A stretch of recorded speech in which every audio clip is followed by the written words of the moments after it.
Hello guys, मेरे YouTube channel में आपका स्वागत है। मेरा नाम मनमोहन मिश्रा। तो आज हम इस वीडियो में डिस्कस करने वाले हैं कि best mutual fund for retired person. जी हाँ, जैसे कि आपको पता है कि जो लोग रिटायर हो चुके हैं, मतलब अपने 60 साल से क्रॉस कर चुके हैं, तो वो ज्यादा रिस्क ले नहीं सकते। जैसे आप अभी इक्विटी में इन्वेस्टमेंट करते हैं, मतलब मान लीजिए आपका कोई भी लार्ज कैप हो गया, स्मॉल कैप हो गया, मिड कैप फंड हो गया, उसमें अगर आप इन्वेस्टमेंट करते हैं तो आपका डेफिनेटली रिस्क रहता है, क्योंकि वो सब्जेक्ट टू मार्केट रिस्क तो रहता ही है। लेकिन उसके साथ साथ उसका उनके जो पर्टिकुलर स्टॉक्स जो अपने पोर्टफोलियो में ले रखा है, तो वो उनका अगर डेवलपमेंट नहीं होता है तो आपको रिटर्न भी अच्छा खासा नहीं मिलता है।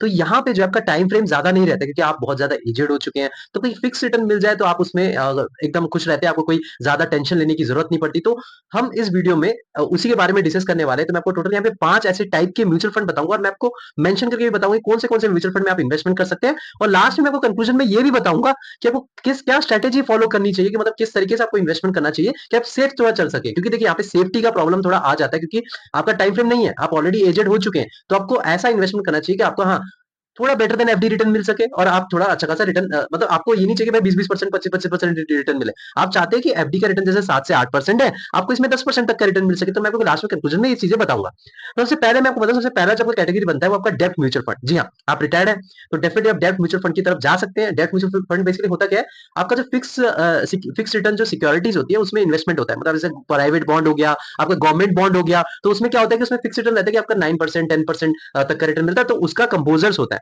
मतलब जैसे कि आपको, आपने कभी सुना होगा, जैसे बजाज फाइनेंस ने अपना खुद का एफडी निकाल रखा है, तो उसमें अगर आप देखिए आपको रिटर्न जो मिलता है 8.8% या 9% या फिर 9.5%, जो कि बेटर देन एफडी रिटर्न होता है। तो उसमें सेफ्टी जो होता है ना, सेफ्टी रहता है।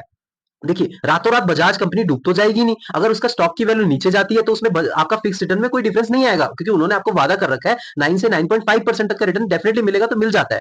लेकिन इसमें प्रॉब्लम बस एक चीज की रहती है कि भाई रातों रात पूरी कंपनी खत्म ना हो जाए। खत्म हो गया तो आपका फिर दिक्कत आ जाती है। लेकिन हाँ, इसमें कम रिस्क लेते हैं, क्योंकि देखिए रातों रात कोई कंपनी ऐसी खत्म थोड़ी ना हो जाएगी। तो इसीलिए यहाँ पे जो होता है, डाइवर्सिफाई हो जाता है। मतलब जैसे कि मान लीजिए खत्म भी हो गई तो क्या प्रॉब्लम है, आपका यहाँ पे बजाज फाइनेंस के जो मतलब फिक्स रिटर्न जो देता है, जो फिक्स डिपॉजिट है, उसमें आपका पैसा लग रखा है।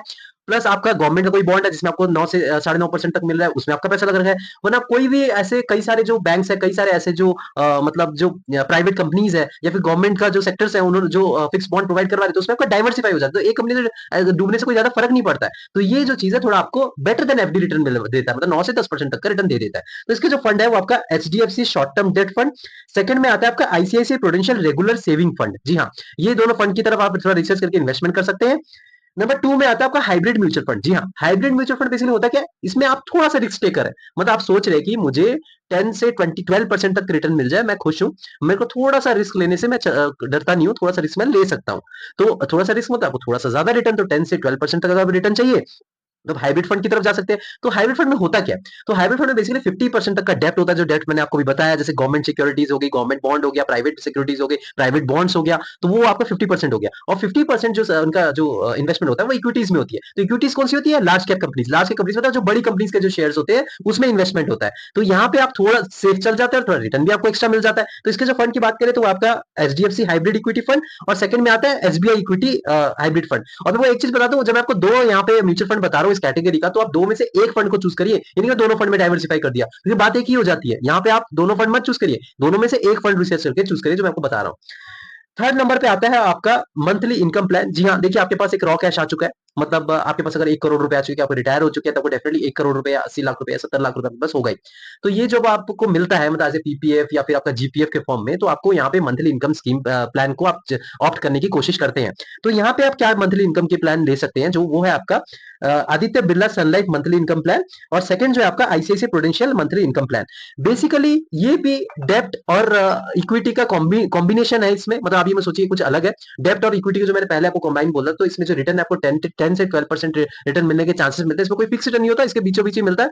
आपने एक बार लमसम कर दिया, वो अपना इतना रिटर्न आपको देते रहेंगे, उनके जो मेंशन्ड है जो इनके पेपर्स में। तो इसका जो ज्यादा चांसेस रहते हैं वो आपका 10 से 12% तक आपको रिटर्न मिलने के चांसेस रहते हैं। अब यहाँ पे बात करें तो इसमें जो मैंने आपको दो फंड बता दी, ये आप कर सकते हैं। उसका चौथा हो गया आपका सीनियर सिटीजन सेविंग स्कीम। जी हाँ, देखिए सीनियर सिटीजन सेविंग स्कीम आपको गवर्नमेंट टाइप का स्कीम्स रहता है, तो आपको ऐसे कई सारे स्कीम्स मिल जाएंगे। तो आप उसमें भी रिसर्च कर सकते हैं, लेकिन उसमें आपको थोड़ा बेटर देन एफडी मिल सकता है, 8 से 9% तक का रिटर्न मिल सकता है। वो मैं आगे भी आपको बताने वाला हूँ। जैसे आपका post office income scheme plan है, तो उसके बारे में आपको बताने वाला हूँ। तो नंबर 5 में जैसे आपका मैंने बता दिया कि post office income scheme plan. तो post office income scheme plan basically क्या होता है, उसमें आपको मंथली रिटर्न मिलता रहता है। मतलब इसमें अगर आप देखें तो 8.2% तक का सीनियर सिटीजन का रिटर्न अभी आप मिल रहा है। और उसमें सबसे खास बात है कि सेफ है, पूरा गवर्नमेंट का है। आप कुछ भी रिस्क लेना नहीं चाहते, आप उसी में ही जाइए। मैं आपको बता रहा हूँ 8.2% का फिक्स रिटर्न मिलेगा। अब कंक्लूजन में आपको मैं बताऊं तो देखिए, अगर आपके पास 1 करोड़ रुपए है तो आप क्या कर सकते हैं, अपना 50 लाख से 60 लाख रुपए monthly income scheme plan choose कर लीजिए, जो फिक्स रिटर्न मिले, जो गवर्नमेंट ऑथराइज हो। जैसे आपका पोस्ट ऑफिस का इनकम स्कीम है, जो आपको एफडी से बेटर रिटर्न देता है 8.2% तक का रिटर्न। बाकी के जो बचे आपके 30 लाख रुपए जो है, 60 से 70 आप चूज कर सकते हैं इसमें, कि आप सेफ थोड़ा चलना चाहेंगे क्योंकि आप एजेड हो चुके हैं। और 30 लाख जो बचे, तब आप उसको क्या कर सकते हैं, आप उसमें हाइब्रिड फंड में जा सकते हैं, डेब्ट फंड अपने एडजस्ट के हिसाब से, मतलब अपने हिसाब से देख सकते हैं। अगर आप 10 से 12% तक रिटर्न लेना चाहते हैं, थोड़ा रिस्क लेना चाहते हैं, तो हाइब्रिड फंड की तरफ जाइए। अगर आप 8 से 10% के बीच में रिटर्न लेना चाहते हैं, तो आप तब डेब्ट फंड की तरफ जाइए। तो आप अपने हिसाब से ये एडजस्ट कर लीजिएगा। तो लेकिन मेरा जो सजेशन रहता है 60 से 70% जो आपका जो टोटल है, वो आप थोड़ा सेफ चलिएगा। ये नहीं कि आप बाद में वो पैसा लूज कर दे। तो आपको ऐसा चलना चाहिए कि आपको 8% तक का रिटर्न डेफिनेटली मिल जाए, तो इसलिए पोस्ट ऑफिस स्कीम थोड़ा जरूरी हो जाता है। और बाकी उसके बाद आप दूसरा चूज कर सकते हैं। तो मेरे चैनल को सब्सक्राइब कर दीजिएगा, मैं जरूर आता रहता हूँ। Thank you.